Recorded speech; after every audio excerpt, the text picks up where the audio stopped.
During my childhood, my family was like a drop of water in a vast river, never remaining in one location for long. We settled in Rhode Island when I was 8, and there we remained until I went to college in Colorado Springs. Most of my memories are rooted in Rhode Island, but there are fragments in the attic of my brain which belong to the various homes we had lived in when I was much younger. Most of these memories are unclear and pointless, chasing after another boy in the backyard of a house in North Carolina, trying to build a raft to float on the creek behind the apartment we rented in Pennsylvania, and so on. But there is one set of memories which remains as clear as glass, as though they were just made yesterday. I often wonder whether these memories are simply lucid dreams produced by the long sickness I experienced that spring, but in my heart, I know they are real. We were living in a house just outside the bustling metropolis of New Vineyard, Maine, population 643. It was a large structure, especially for a family of 3. There were a number of rooms that I didn't see in the 5 months we resided there. In some ways it was a waste of space, but it was the only house on the market at the time, at least within an hour's commute to my father's place of work. The day after my 5th birthday, attended by my parents alone, I came down with a fever. The doctor said I had mononucleosis, which meant no rough play and more fever for at least another 3 weeks. It was horrible timing to be bedridden. We were in the process of packing our things to move to Pennsylvania, and most of my things were already packed away in boxes, leaving my room barren. My mother brought me ginger ale and books several times a day, and these served the function of being my primary form of entertainment for the next few weeks. Boredom always loomed just around the corner, waiting to rear its ugly head and compound my misery. I don't exactly recall how I met Mr. Widemouth.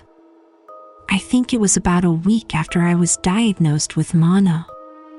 My first memory of the small creature was asking him if he had a name. He told me to call him Mr. Widemouth, because his mouth was large. In fact, everything about him was large in comparison to his body, his head, his eyes, his crooked ears, but his mouth was by far the largest. "You look kind of like a Furby," I said as he flipped through one of my books.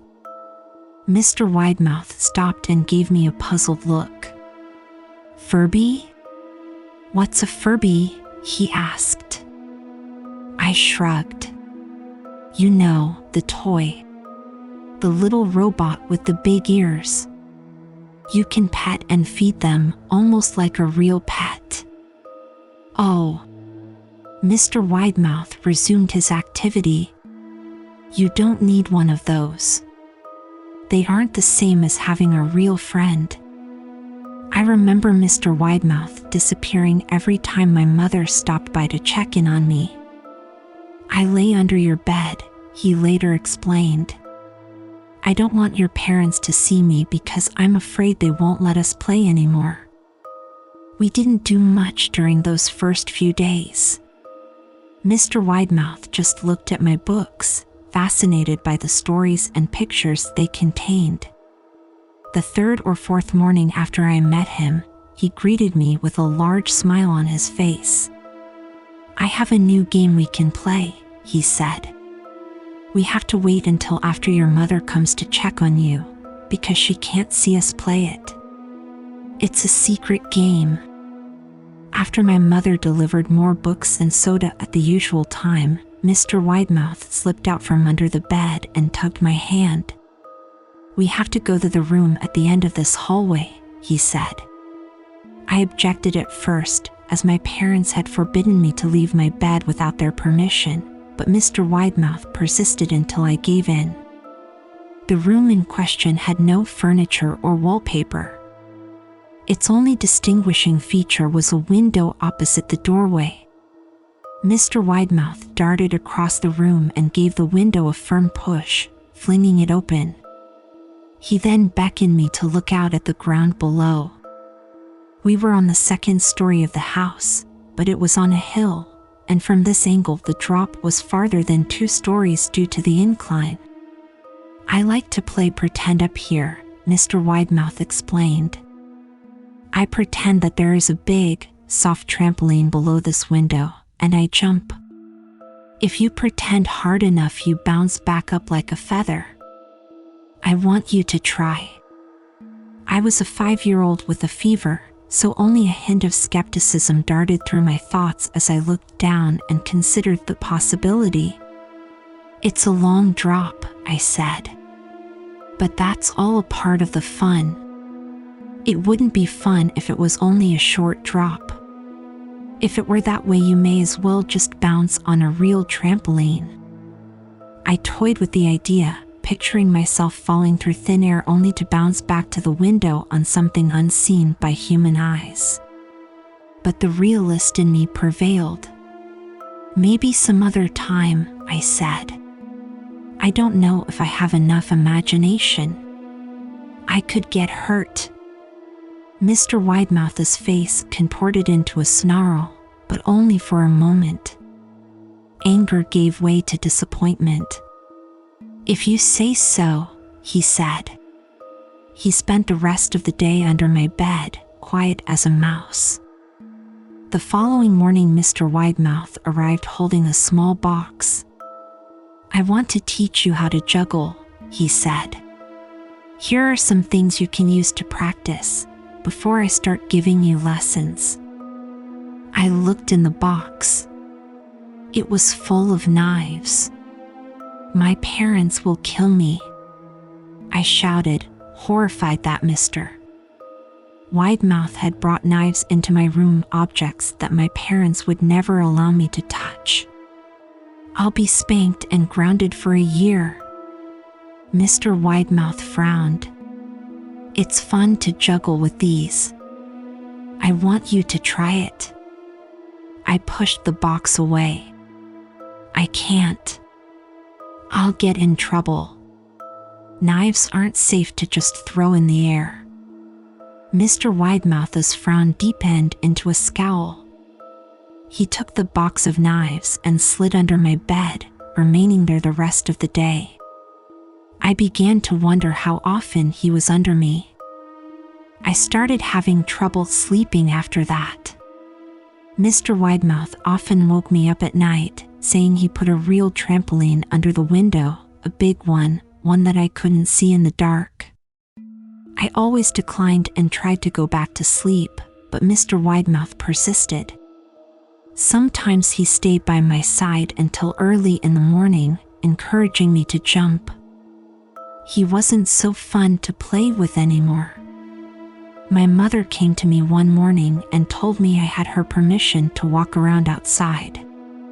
She thought the fresh air would be good for me, especially after being confined to my room for so long.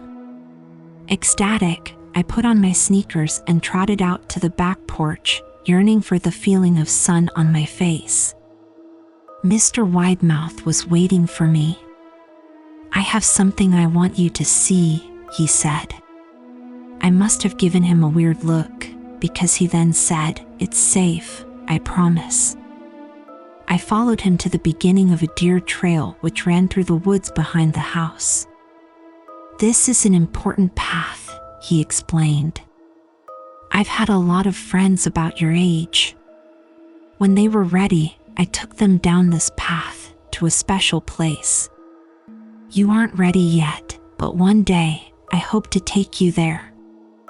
I returned to the house, wondering what kind of place lay beyond that trail. 2 weeks after I met Mr. Widemouth, the last load of our things had been packed into a moving truck. I would be in the cab of that truck, sitting next to my father for the long drive to Pennsylvania. I considered telling Mr. Widemouth that I would be leaving, but even at 5 years old, I was beginning to suspect that perhaps the creature's intentions were not to my benefit, despite what he said otherwise. For this reason, I decided to keep my departure a secret. My father and I were in the truck at 4 a.m. He was hoping to make it to Pennsylvania by lunchtime tomorrow with the help of an endless supply of coffee and a 6-pack of energy drinks. He seemed more like a man who was about to run a marathon rather than one who was about to spend 2 days sitting still. "Early enough for you?" he asked. I nodded and placed my head against the window, hoping for some sleep before the sun came up. I felt my father's hand on my shoulder. "This is the last move, son, I promise. I know it's hard for you, as sick as you've been. Once Daddy gets promoted, we can settle down and you can make friends." I opened my eyes as we backed out of the driveway. I saw Mr. Widemouth's silhouette in my bedroom window. He stood motionless until the truck was about to turn onto the main road. He gave a pitiful little wave goodbye, steak knife in hand. I didn't wave back. Years later, I returned to New Vineyard. The piece of land our house stood upon was empty except for the foundation, as the house burned down a few years after my family left. Out of curiosity, I followed the deer trail that Mr. Widemouth had shown me. Part of me expected him to jump out from behind a tree and scare the living bejesus out of me, but I felt that Mr. Widemouth was gone, somehow tied to the house that no longer existed. The trail ended at the New Vineyard Memorial Cemetery. I noticed that many of the tombstones belonged to children.